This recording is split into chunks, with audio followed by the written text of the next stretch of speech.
ผมเมื่อนี้สร้างวุฒิกับสีมารีวิวพร้อมกับเสียงครับเมื่อนี้ส่งมาใหม่ๆนะครับกองพึ่งลงเครื่องมาใหม่ๆครับครับครับเดี๋ยวพี่น้องไปติแกครับเดี๋ยวกับสีรีวิวให้พี่น้องเบิ้งครับไปเบิ้งเด้อพี่น้องเลยครับดูกันเป็นระยะทาง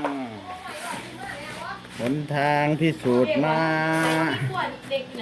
การเวลาที่สูญคนดูกันไปพี่น้องสร้างอุดมีอย่างดีๆให้เบิ้งของดีๆกับเบิ้งครับครับของผมก็มาพอดมือนี่ครับพี่น้องของเพิ่งมาถึงใหม่ๆนิวครับเดี๋ยวสิรีวิวให้เบิ้งเลยพี่น้องเลยยันได้กันได้นี่ครับอันนี้เป็นโทรศัพท์มินิรุ่นจิ๋วครับกับจากรุ่นตูดของอันทั้งอีสานครับนะครับสุดยอดครับความแม่นยำความทีละเอียดอ่อนสูงครับตัวนี้เป็นกล่องครับเป็นกล่องแม่นยำเหมือนกันครับตัวนี้สุดยอดครับพี่น้องแล้วก็สี่ทดสอบสี่อะไรเบิ้งตัวนี้มาใหม่ล่าสุดครับแต่ก่อนนี่ผมเคยเอาลงนะครับนาฬิกาจับเสียงรุ่นนี่ครับแต่ว่าเดี๋ยวนี้ข้างในมันออกมาใหม่ครับครับเป็นนาฬิการุ่นตัวนี้จับจานอุดตูดได้ครับครับรถชันครับผมขอบคุณมากครับ3อย่างครับแล้วก็ FC ผู้ที่ติดตามผมแล้วก็แฟนครับผมกับเขาว่าเบิ้งนะครับเดี๋ยวผมทีสาธิตเบิ้งครับสิให้เบิ้งรุ่นนี้เนาะพี่น้องมันกับแม่จับสุดตัวแล้วผมสิให้เบิ้งรุ่นนี้อ่ะกองรุ่นนี้ครับจับทางอีสานเนาะครับนี่จานอุตูดครับจานอุตูดมันไม่ยังพี่น้องอันนี้คือลูก 3.5 ลูกนี้สูตรนี้มุมทางอีสานเขาเล่นกันลูก 3.5 เห็นป่ะครับลูกนี้สูตรจานอุตูดแบบหนาๆครับหนาเลยครับหนาแห้งครับตั้งอุดกระสีมารีวิวให้พี่น้องเบิ่งชอบกระสร้างบ่ชอบกระบ่สร้างบ่ไปยั่งบ่ได้ว่าครับคือกระพิษกระยุกับนี่แม่นกับถูกกระยุกับนี่สีมาลองให้เบิ่งเห็นครับอันนี้บ่ได้จัดฉากเนาะครับบ่ได้จัดฉากครับพี่อันนี้อันนั้นFC เพิ่นมาเบิ่งครับ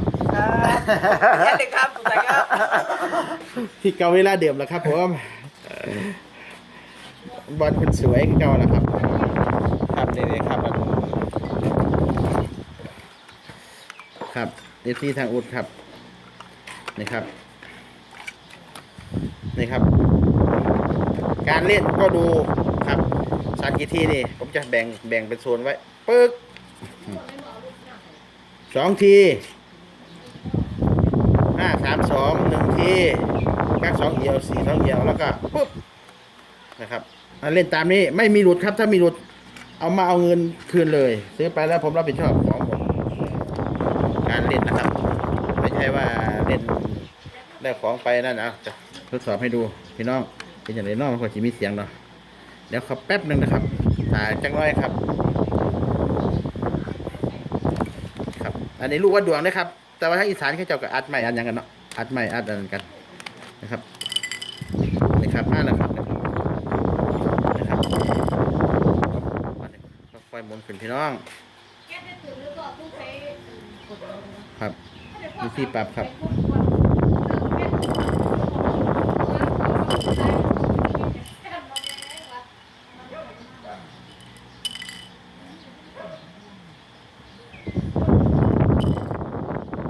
พี่น้องเด้อพี่น้องเอ้ยพี่น้องบัดนี้เบิ้งสร้างอุดสีรีวิวเบิ้งครับเบิ้งครับฟังได้ยินเสียงว่าพี่น้องเดี๋ยวเบิ้งเด้อสั้น3 ครั้งครับพี่น้องสั้น3 ครั้งเป็นยังเด้อนี่เข้าไปแทงโอ้มาเสร็จแล้วสนามนี่3 เทียครับ6 5 3 3 4 5ครับอันนี้เรียนทั้งอีสานนะครับเนี่ยนี่เรียนทั้งอีสานจัดอุดตูดหนาปึ๊กครับเบิ้งอันลูกคู่บ่ค่อยแม่นลูกคู่โอ้ลูกตอกเดียวครับพี่น้อง ตองเอียวครับ อันนี้ถือว่าลูกคู่เนาะมันก็จำเป็นครับมันจับลูกคู่บ่ได้ที่สองครับตั้งกันเลยครับครับอันนี้มันส่งให้เราแทงอีกนี่ครับ653 345อีกตัวเสีย6 653เสีย6ครับมันเฮาแทงตัวเดิมเฮากระนำรถพี่น้องเอาเบิ่งจังมันสิเป็นหยังนี่ผมบ่ทันเปิดเบิ่งพี่น้องครับครับเป็นหยังครับลูกคู่อีกแล้วครับพี่น้องบัดนี้ก็มา552ครับเบิ่งไปเรื่อยๆครับให้ลูกคู่จับบ่ได้เด้อครับ3ข้างอีกพี่น้องครับช่วง3ข้างให้แท่งตัวนี้อีกที่653ครับไฮโลคู่3ข้างแล้วครับพี่น้องนี่ขึ้นเตลูกคู่ครับเบิ่งตอนต่อไปครับไฮโลคู่มันกระจับลำบากอยู่เลยพี่น้องเอ้ยกี่ครั้ง2ครั้งทุกกี่ครั้ง2ครั้งครับพี่น้องกัก32นี่ครับ32หาตั้มหา32กักแม่รถครับ64ยักษ์หา32เล่นเลยเคียงคิงวิ่งคันหันว่าไม่ลูกคู่เนี่ยหันบ่ถึงดีเอาผมไปท่าพัมครับ2แล้วครับไม่ได้ครับ32นะครับเนี่ยเบิ่งสลากครับเห็นบ่ครับ32 2ตั้มโป๊ะพี่น้องครับ3ตั้ม2ตั้มครับแต่ว่าให้ลูกแม่แกควรคู่ไม่เท่าให้เนี่ยนะพี่น้องคู่ดีแท้ๆเบิ่งเด้อพี่น้องเลยครับเบิ่งอีกครับผม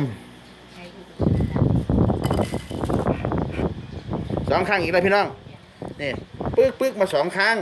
นี่ครับ2ครั้งเป็นยังแม่นบ่2ครั้งเท่ากับนี่2ครั้งปึ๊กเท่ากับการ32กัก5ต่ำ532ส่วนต่ำ64 60ยักษ์พี่น้องเปิดขึ้นชิงนิ่ง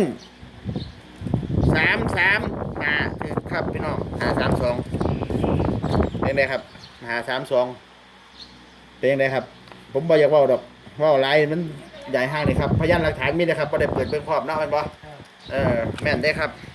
ให้มันผู้ใดมากเล่นมากกัดก็มาเอาไปครับเบิ่งอีกทีนึงเด้อพี่น้องทีเดียว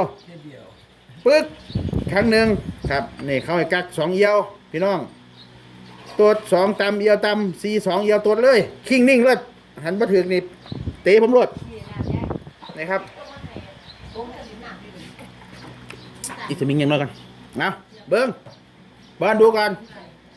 มันให้เล่น4 2เอียวนะแค่2เอียว2ตำโซนตำครับเปิดขึ้นไปอย่างน้อยพี่น้องเบิ้งเด้อพี่น้อง2 4เอียว2เอียวครับพี่น้องปัดคำสิเว้าเป็นไงครับนี่ละท่านผู้ใดสนใจยังกะเข้ามาเบิ่งครับผมก็สิรีวิวได้แค่นี้แหละพี่น้องให้พี่น้อง FC ทั้งหลายเบิ่งกะสนใจกะทักเข้ามาเด้อพี่น้องเอ้ยเข้ามาเบิ่งเข้ามาติดตามว่าของมันแน่นอนครับหันบ่แน่นอนบ่กล้ามาขายครับนี่ครับสุดยอดครับอันนี้ลูกวัดดวงเด้อพี่น้องบ่แม่นลูกงานเด้อครับนี่ลูกวัดดวงลูกคู่แก11ลูกอีหยังเขาเจ้าอัดทางอีสานลูกน้อยๆ3.5ครับนี่ลูกน้อยๆมั้ยครับเห็นบ่ครับนี่สุดยอดขึ้นยังได้ขึ้นยังสั้นบ่ได้ไปจัดฉากบ่ได้ไปอีหยังเดียวบ่ได้จัดฉากบ่ได้หยังพี่น้องแล้วก็มีนาฬิกามาใหม่ครับนาฬิกามาใหม่ฟึบครับตัวนี้แพงนะครับแม่นครับนาฬิกามาใหม่ครับจากคุณมีหยังก็ดีรีวิวเบิ่งเรื่อยๆนาฬิกาตัวนี้ดีที่สุดครับตามที่ผมเคยใช้มาพี่น้องนี่ดีแล้วก็แม่นยำก็แม่นยำละเอียดอ่อนนาฬิกาตัวนี้สุดยอดครับนี่ครับเอาให้เบิ่งครับแต่ก่อนนี่ก็เคยขายนาฬิกาแต่ว่าออกมารุ่นใหม่เนี่ยนาฬิกาตัวนี้ก็ดีครับดีครับสนใจก็เข้ามาผมบอกนี่ครับนาฬิกาตัวนี้ครับแม่นจะได้ตัวได้กะทางบุกมาเด้อพี่น้องเอ้ยผมก็สิรีวิวอันไหนเบิ่ง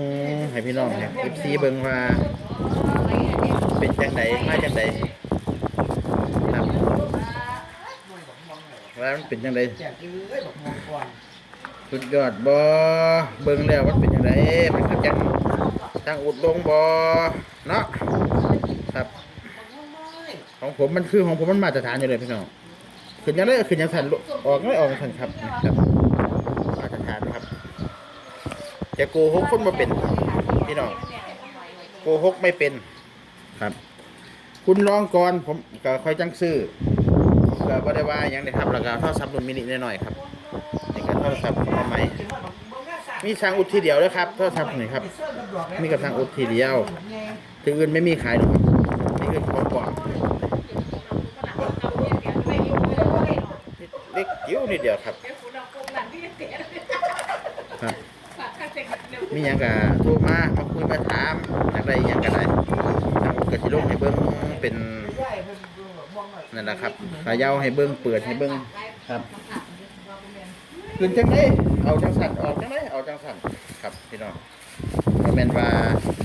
เฮาสิอันนั้นกันเด้เฮาสิมาตัวมาต้มกันเด้มันบ่ถือก็บ่เอามานำได้ครับไปลองนี่ก็ได้ครับพี่น้องมันบ่ถูกทางอุดกับบ่กล้าเหมือนนั้นพี่น้องแต่ว่าผมไอ้ของมันนี่บ่มีว่าสิบ่ถึงเด้มันสุดยอด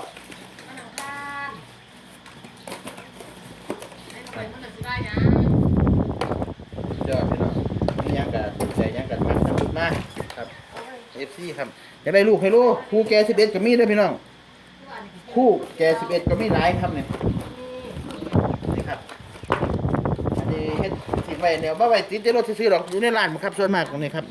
ลูกครูแก11ครับมีหลายทุกสุขแต่ขยะสงกรานต์จะมือก็ได้สั่งมาเก่งเด้อครับแม่ลูกผมนี่เก่งครับเก่งครับอยากได้ก็สั่งมาครับก็ซ้ำนี่ล่ะบ่มีหยังสิโอ้บรรยายไปพี่น้องเอ้ยก็หลายมันใหญ่ทางโน่แต่ของอีดีของแท้ๆของปลอมๆมันจะไปเว้ามันปวดหัวพี่น้องให้ลูกเก่งเด้อครับให้ลูกผมแต่ละชุดที่ออกมานี่ถือว่าสุดยอดครับเก่งคำเห็นบ่ลูกคู่คิงนิงนะครับคู่11เห็นบ่ครับเก่ง